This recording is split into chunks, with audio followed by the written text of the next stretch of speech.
예수님의 고난은 우리가 고난 주간마다 묵상할 뿐만 아니라 교회에서 주님의 고난을 종종 묵상을 합니다. 우리가 주님의 고난을 생각한다면 우리는 어떤 기도를 드려야 하고 또 어떤 다짐을 우리가 마음에 새겨야 할까요? 우리가 이런 물음을 가지고 본문으로 좀 같이 들어가서 묵상해 보면 좋겠는데요. 오늘 본문에서 종은 고난을 당하지만 그 고난의 의미를 아는 사람은 없었습니다. 사람들은 이 종의 고난을 보면서 저것은 하나님의 징벌을 받아서 저렇게 고난을 당하는 것이다, 그런 생각을 했습니다. 4절을 보시면요, 그는 실로 우리의 질고를 지고 우리의 슬픔을 당하였거늘 우리는 생각하기를 그는 징벌을 받아 하나님께 맞으며 고난을 당한다 하였노라. 종은 우리의 질고를 지었습니다. 질고는 질병을 가리킵니다. 우리의 질병을 가르쳤고, 우리의 질병을 짊어졌고, 우리가 겪어야 할 슬픔을 당했습니다. 하지만 종은 그것을 기꺼이 짊어졌습니다. 우리가 져야 할 질고였고 우리가 당해야 할 슬픔이었지만 종은 그것을 짊어졌습니다. 여기서 종이 짊어진 질병과 슬픔이라고 하는 것은 바로 모든 인류가 지고 가야 할 질병이며 슬픔이며 죄로 인한 고통입니다. 모든 사람은 죄라고 하는 깊은 질병과 슬픔 가운데에서 살아가고 있습니다.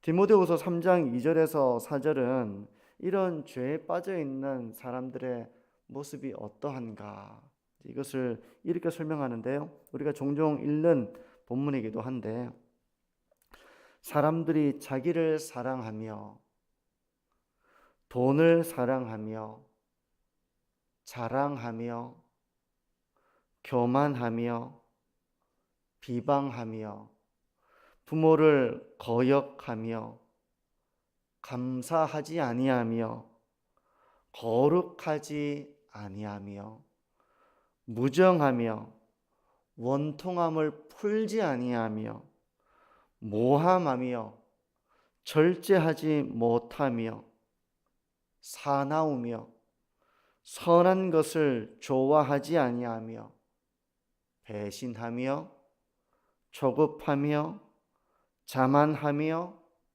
쾌락을 사랑하기를 하나님 사랑하는 것보다 더하며.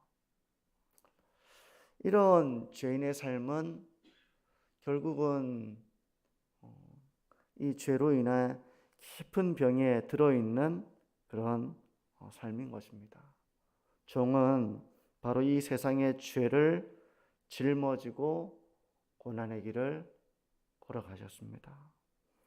그 고난은 자기 백성을 죄에서 구원하시기 위한 그런 걸음이었습니다. 5절은 이렇게 말씀하는데요, 그가 찔림은 우리의 허물 때문이요 그가 상함은 우리의 죄악 때문이라. 그가 징계를 받음으로 우리는 평화를 누리고 그가 채찍에 맞음으로 우리는 나음을 받았도다. 종의 찔림은 우리의 허물 때문이었습니다. 종의 상함은 자신의 죄악 때문이 아니라 우리의 죄악 때문이었습니다. 종이 죽기까지 복종함으로 우리는 하나님과 평화를 누리게 되었습니다.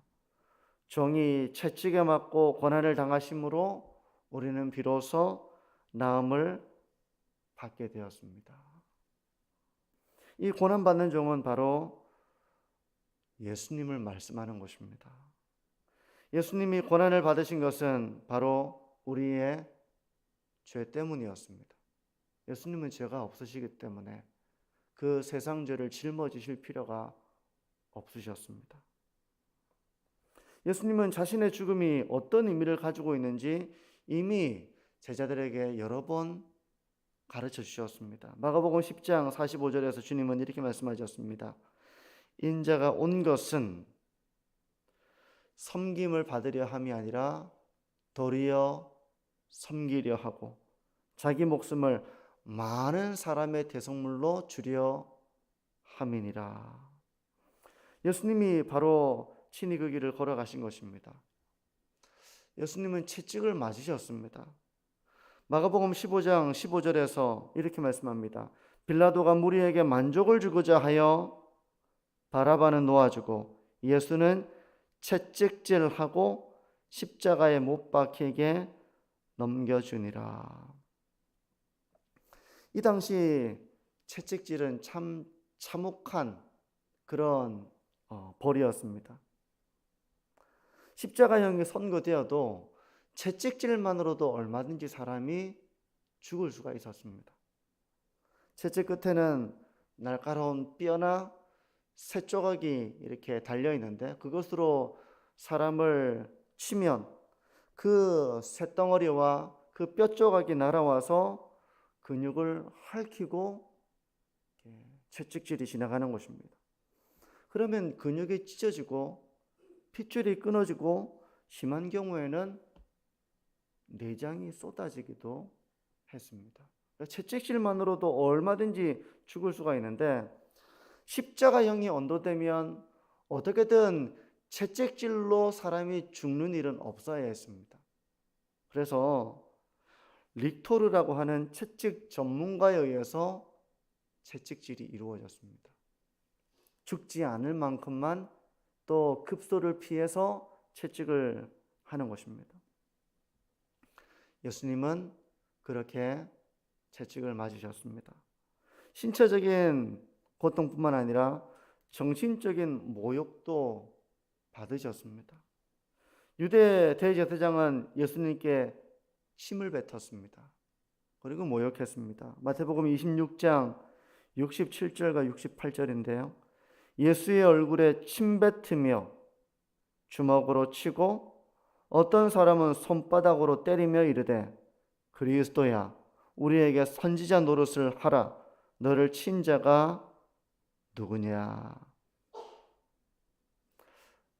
가끔씩 이제 제가 아이들한테 어릴 때 손가락으로 이렇게 목을 탁 이렇게 누르고 나서 어느 손가락이냐고 이렇게 물어보는 그런 장난 같은 그런 놀이를 한 적이 있는데 지금 주먹으로 치고 손바닥으로 때리면서 누가 너를 때렸는지 이야기를 하라. 얼굴에 침을 뱉으며 그렇게 모욕을 하고 있는 것입니다. 우리가 참 당해보면 육체적인 고통도 참 큰 고통인데요. 어떤 면에서 정신적인 조롱과 모욕은 육체적인 힘든 것보다 더 괴로움을 줍니다. 만약 이런 일이 우리에게 일어난다면 어땠을까요? 만약에 우리 성도님들께서 주님의 일을 위해서 수고하고 그 순종의 길을 걸어가는 가운데 이런 일을 당한다면 어떠하겠습니까? 아마도 많은 사람이 포기하고 싶을 것입니다. 주님, 저는 여기까지고 이 이상은 저는 못합니다. 여기까지입니다. 이제는 앞으로는 제가 이런 일을 당할 수 없습니다. 아마 많은 사람들은 포기하고 싶었을 것입니다. 무지하게 당하는 이 매질도 당하고 싶지 않았을 것입니다. 더 이상 모욕을 당하고 싶지도 않았을 것입니다. 죽음의 고통도 십자가의 고통도 피하고 싶었을 것입니다. 하지만 예수님은 도수장으로 끌려가는 어린 양처럼 순순히 그 고난과 죽음을 받아들이시고 그 길을 걸어가셨습니다. 털 깎는 자 앞에 잠잠한 양같이 자신을 전혀 변호하지 않으시고 침묵하셨습니다. 그렇게 예수님은 우리의 모든 죄를 짊어지시고 죽음을 향해 나아가셨습니다. 모든 육체적인 고통과 정신적인 그런 모욕을 견디시면서 십자가에 매달리셨습니다. 성도 여러분, 우리의 구원은 값없이 이루어진 것입니다.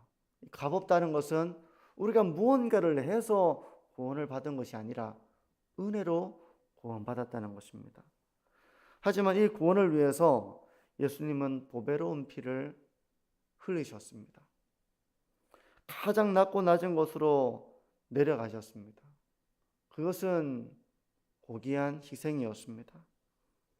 우리가 이런 은혜를 마음에 되새기며 하나님께 감사하고 찬양할 때 우리에게 있어야 할 결단이 있는데요. 그 결단은 바로 우리 역시 주님을 따라서 고난의 길을 피하지 않겠다는 결단입니다. 빌립보서 1장 29절은 이렇게 말씀합니다. 그리스도를 위하여 너희에게 은혜를 주신 것은 다만 그를 믿을 뿐 아니라 또한 그를 위하여 고난도 받게 하려 하심이라. 주님을 믿을 때 우리가 은혜를 받은 것은 이제 주님을 믿을 뿐만 아니라 주님을 위해서 고난도 받게 하려고 하나님은 우리에게 은혜를 주셨다. 그렇게 말씀하고 있습니다. 그러므로 주님을 믿고 살아갈 때 우리에게는 뒤따르는 고난이 있다는 것입니다. 주님이 주신 사명을 감당해 나가려고 하면 너무 어려움이 많습니다. 그래서 많은 사람들이 포기하기가 쉬워요. 왜냐하면 주님의 사명을 감당하려고 하면 이게 너무 고생스러운 것입니다. 마음이 상하는 것입니다. 고생을 사서 한다는 말처럼 너무 그 길이 뻔히 보입니다. 모르고 시작했을 수도 있겠죠. 근데 시작하고 나면 참 고생스러운 일이고 참 마음 상한 일이 많고 그런 것입니다. 가정을 세워나가는 것도 그냥 세워나갈 수 있는 게 아닙니다. 많은 고생이 있고 희생이 있고 헌신이 있고 마음 상하는 일이 있고 그런 것입니다. 교회를 세워나가는 것도 그런 것입니다. 뻔히 보이는 그 고생을 보면서도 그 길을 뚜벅뚜벅 걸어가는 성도의 걸음은 참 귀합니다. 교회를 든든하게 세우기 위해서 그리스도의 몸을 세워나가기 위해서 그 고단함을 마다하지 않는 그리스도인은 너무나도 귀합니다.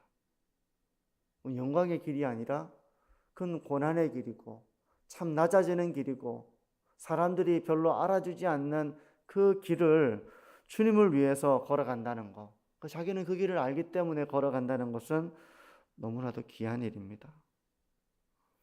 주님의 사역을 감당하다 보면 몸만 힘든 것이 아니라 육체적으로도 고생스러울 뿐만 아니라 마음이 상한 순간도 참 많습니다. 교회 일을 해본 사람이라면 누구나 알 수 있습니다. 해보면 마음 상하는 일이 많아요.